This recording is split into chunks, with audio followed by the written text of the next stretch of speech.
Hello guys, last night another big Russian ammunition depot was destroyed.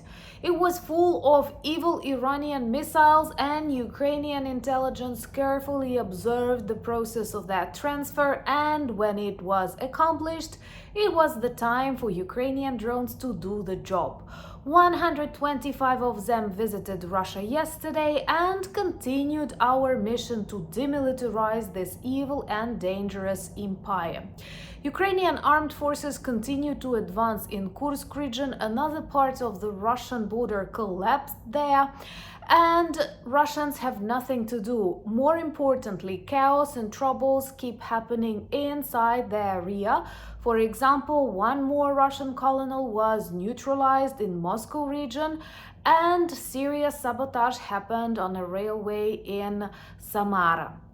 Well, they continue shelling civilian objects in Sumy, Kharkiv, Zaporizhia, once again reminding us that no appeasement is possible. And hopefully President Zelensky, while visiting the United States and demonstrating Ukrainian peace and victory plan, managed to persuade people to let Ukrainian army strike back and defend ourselves. Because such evil as Russia committed in Ukraine cannot be forgiven, and no one here considers any negotiations. It was actually funny to listen to Lavrov's comments about what laws he wants to be stopped in Ukraine, and he actually wanted to persuade that if Trump is elected, he has to make Ukraine do that. So let's have a look at the most important events of this week from an ordinary Ukrainian perspective. My name is Anna, I'm from Ukraine, I'm in Ukraine, and if you want to see Russia defeated, subscribe. We will discuss that on the channel soon. And there are definitely symptoms that this collapse is coming closer, and I want to start with my favorite topic, and that is demilitarization of Russia, because only the weaponized evil empire can be more or less safe for the neighbors who unfortunately border it. And tonight, Ukrainian drones have been working in various regions of Russia because war is already a part of their reality too. And actually 7, 8, 10 Russian regions can be named as a war zone, as an active war zone. So tonight, the greatest achievement happened in Volgograd region, where Russians had a serious arsenal of missiles that they, of course, used to destroy Ukrainian territories and lives. But not anymore, because the mission was accomplished successfully. The missiles exploded while still on the side of the Russian Federation. Moreover, according to the data available on various newspaper sources, it's very likely that the missiles there were of Iranian production. They were transferred to Russia recently, and we decided to neutralize them and thus save human lives. It is also good to remember that this week a very serious Russian assault with lots of armored vehicles and tanks organized in the area of Pischana was not just stopped but literally burned. 40 various vehicles were destroyed, and satellite images prove that. Russians continue attacking on different parts of the front line, and all because they feel that it is quite likely that soon Ukrainians will be allowed to strike back, and they want to use this delay, this opportunity to cause more troubles to the democratic world.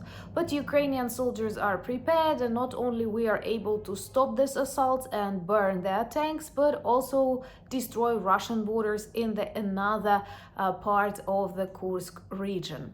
If you want to see the collapse of Kremlin, subscribe. I feel it is coming, and actually this is the only signal that will demonstrate we have won. Otherwise, any appeasement will be treated by Putin and other authoritarian regimes as green light to invade, let's say, smaller countries that do not have nuclear potential, or ones where the colony of some other crazy empire. What is also interesting that this drone attack, for example, tonight happened already after Putin has changed his military doctrine, nuclear doctrine, And I love it how one of the friends of the channel beautifully described that you don't change your nuclear doctrine if everything goes according to your plan. This is definitely not the demonstration of Putin's strength, but the demonstration of weakness. It is just bad that so many world leaders are still looking for the opportunity to reset relations and decode it as a threat, when in reality, once again, this is the illustration of their weakness. Ukrainian drones all over Russia, burning their military objects, oil refineries, military airfields, destroying evil instruments that otherwise they use to kill civilians, children, destroy schools and hospitals, and invading Kursk, counter-offensive in Kursk, because all we want is Ukrainian legitimate borders of 1991. And we are trying to persuade the Russian population that that is exactly what they also need. But there are no red lines with Putin. He will not use anything you are afraid of, because he clearly understands that's a suicide for him. And he definitely does not want that, taking into account how many actually bunkers he has developed, and the best in Russia air defense actually serves around these bunkers. And that's why any weakness, any cowardice on the side of our partners is treated by Putin as green light. And for example, China is very likely guilty of supplying Russia with weapons. There are more and more European and American newspapers speaking about that and demonstrating evidence.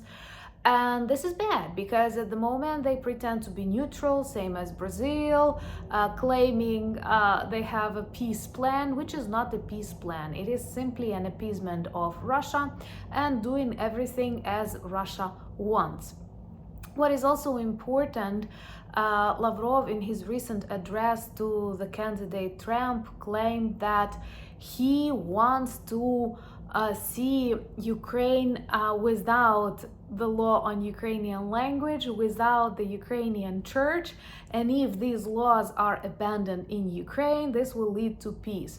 So this is a very vivid reminder that it's not about NATO, it's not about resources as some of you think. It is about the destruction of Ukraine as a country, as a culture, about the destruction of our history, of our language. Everything that they want is like this empty land that they can later inhabit, and people whom they can torture and later mobilize to continue the march to other post-Soviet republics. Hopefully, both candidates in the United States, hopefully leaders of the European Union, understand and feel that.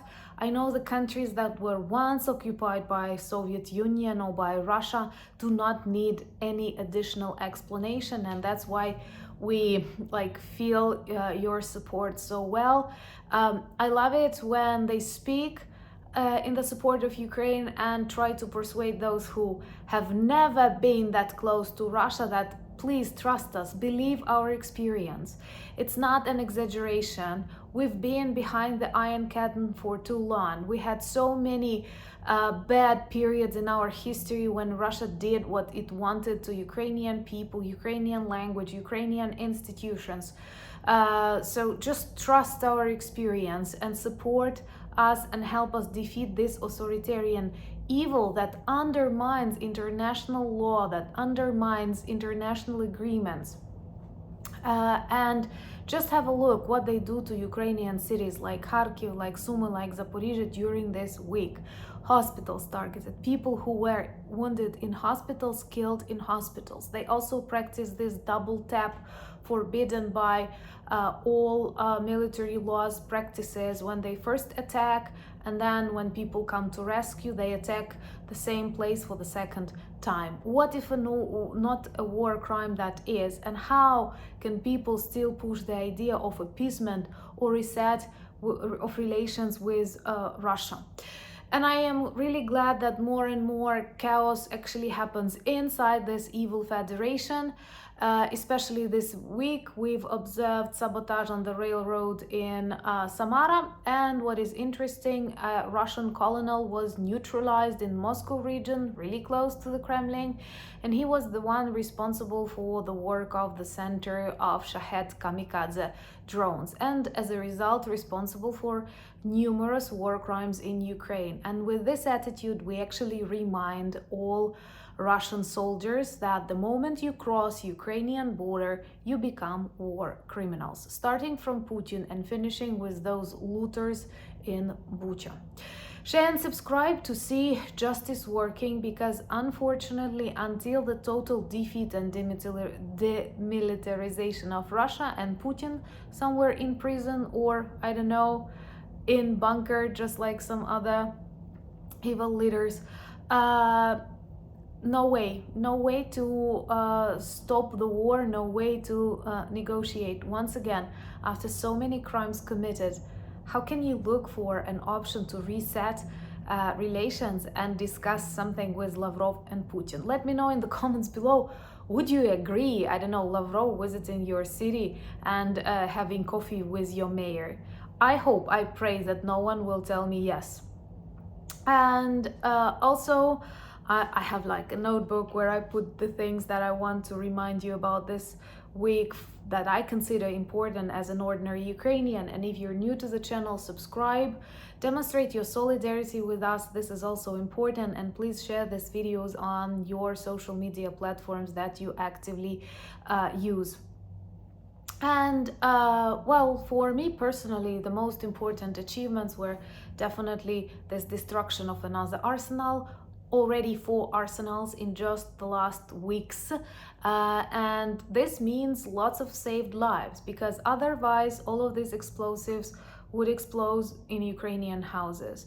So in Volgograd, arsenal destroyed, the stop of this huge assault and destruction of 40 armored vehicles and tanks near Pischane. Kursk under Ukrainian control, with another border collapsing, which once again definitely lowers the morale, if it's possible to say so, about Russian soldiers, and sends the message to the world there are no red lines with Russia. And the only reason why Putin actually changes his nuclear doctrine is not because he wants to attack someone with nuclear weapons, but because he is afraid, and he wants to push this fear so that you are afraid to let Ukraine win. And without our victory, there is no hybrid peace. Every hybrid peace is actually a hybrid war, and we don't want that. And we don't want China, Iran to get inspired by what is allowed to Russia. I know that you share my opinion. Next week I will post some photos from our beautiful NAFO meeting in Kyiv. I was honored to support Ukrainian units with your help. Actually, I was just like a tiny instrument, and you were a huge community that made it possible. And we have provided 60 FPV drones, 3 Mavics and a truck, and that's a lot. And on my Instagram, I have already demonstrated these drones working. If you're not yet subscribed, do. The link is in the description of this channel, same as links to my X, Threads and Discord, and our merch shop, which has lots of really good items that work well as reminders and conversation starters about Ukraine.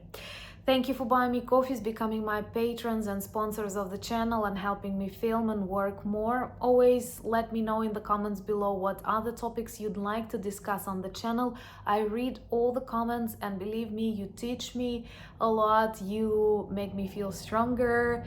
You make me smile. So thank you so much for doing that. And most importantly, thank you for standing with Ukraine. Slava Ukraini!